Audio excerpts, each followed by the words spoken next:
नीलम कुमारी जी मंडी से। राधे राधे। राधे राधे महाराज जी।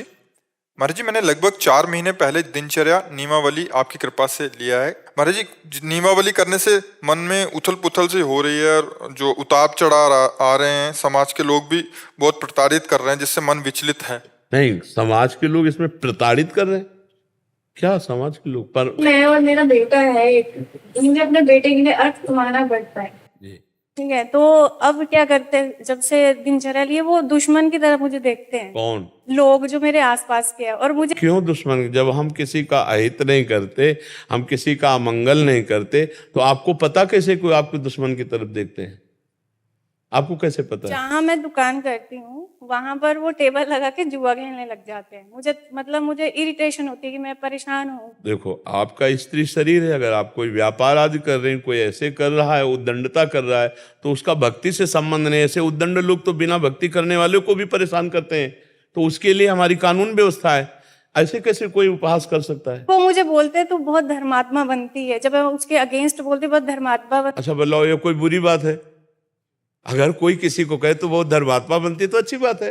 लोग बोलते हैं यहाँ से इस लड़की को निकालो, ये तंत्र मंत्र करती है। तंत्र मंत्र करती है लड़की को, जब निकालो तंत्र हाँ, मंत्र तो करती मुझे है। वो छोड़ देगी, निकलो यहाँ। मेरी बात सुनो, एक बार हमने एकांतिक में कहा था, किसी गृहस्थ में उसके पारिवारिक जन उसका भक्ति का विरोध करते हैं और वो भक्ति करना चाहिए, तो हमने कहा बाहरी भक्ति का दिखावा मत करो। भक्ति आंतरिक वस्तु है। यदि विरोध हो रहा है भक्ति का, और अंदर से राधा राधा जप रहे, कृष्ण कृष्ण जप रहे, इसको कौन रोक सकता है? और जैसे मान लो गुरु मंत्र ले लिया और तिलक लगाना है, तो हम सूखी रज ले ली मिट्टी, और हमने ऐसे कर लिया सूखी रज की बट्टी, तो तिलक लगेगा भी नहीं, और तिलक लग भी गया। गुरु आज्ञा का पालन हो गया, तिलक लगा और देखने में लगा नहीं। अच्छा, कंठी, अगर कंठ में राधा राधा चल रहा हो, कंठी नहीं है, तो भगवान नहीं जान रहे क्या कि मेरा भक्त है? और कंठी बांधे हो, नाम जप नहीं कर रहे हो, इसी बात में जल रहे हो कि ये दुष्ट मुझे ऐसा कहता है, ये वैसा कहता है, तो भक्ति तो हो ही नहीं रही है। तो हमें लगता है जहां ऐसा विषय हो वहां अपनी भक्ति को छुपा करके भक्ति करे, और जो संसार का व्यवहार है उसको ऐसे करे कि ऐसा लगे कि कोई खास बात नहीं है। नहीं तो मान लो भक्ति को तो कोई जानता नहीं, अब इस तरह से तुम्हें परेशान किया जाए कि तुम तंत्र मंत्र करते हो, तो तुम अंदर से असंतुष्ट हो जाओगी। तो हमें लगता है भक्ति गुप्त करनी चाहिए जहाँ ऐसी जगह हो भक्ति, या फिर जैसे मीरा और रत्नावती आदि जैसे उतर पड़ी, इस कोटि की भक्ति तो आपकी है नहीं। तो हमें लगता है दो में एक है, या तो अनन्य होकर मेरे तो गिरधर गोपाल दूसरों न कोई, अब मिटिया मेट करके दिखा, वो एक अलग, और उतनी शक्ति है नहीं तो फिर अपने को छुपा लेना चाहिए। बीच वाले में पिसना होगा, इसे छुपा लो, शांत रहो, ठीक है? बाहरी भक्ति हम नाटक क्यों दिखावें? 4 लोग हमको ऐसा कह रहे हैं, हम सहन नहीं। और अगर असली भक्ति आती तो ये प्रश्न नहीं आता जो आप में आता है। अरे कोई यही तो कहता बहुत भगत है, बहुत धर्मात्मा है, तो ये बुरी बात है क्या?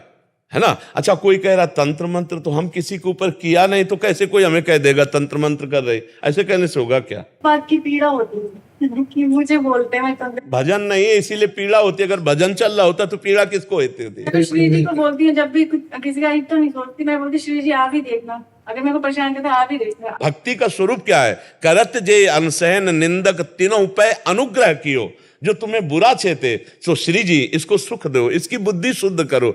श्री बहुत शांत भक्त का स्वरूप अभी आप समझे नहीं। अगर हमारे को कोई गाली दे दे तो हम यही मनाएंगे कि प्रभु इसकी बुद्धि शुद्ध हो जाए, और ये भी आपका भजन करे आनंदित हो। देखो बेचारा जल रहा है, गाली दे रहा है, हे नाथ इस पर कृपा करो। ये नहीं कि भगवान देख लेना, ऐसे फिर भक्ति का मतलब क्या रह गया? हाँ।